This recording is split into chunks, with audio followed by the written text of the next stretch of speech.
विजया मग आपली मान तरी चोळलंय, मान दुखू राहिली पाय मी. काय झालं? मानच आवटाळ्यान झाली पाय. पाहू द्या बरं. इथं का? हा कसं काय झालंय?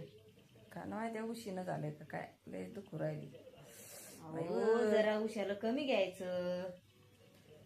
आ होतंय. बाई बरं वाटतंय का? पुरी माई का मान मोडून टाकती मान.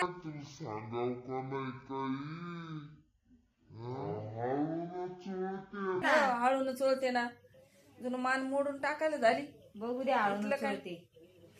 अरे बापरे. बाई पुरी यायला जरा तर आरामानं. जरा पण सहन होत नाही. हो जरा पण इथली जोरात जोरात चोळती, कुठाला राग कुठं काढती.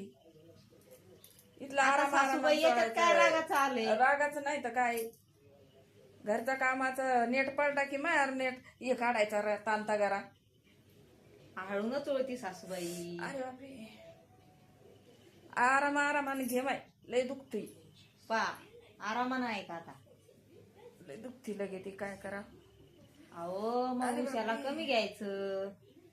उशाला घेतल्याशिवाय झोप बी येत नाही ना, त्याच मान दुखू राहील. तुपल्या मायची तू अशी चोळत असती का ग?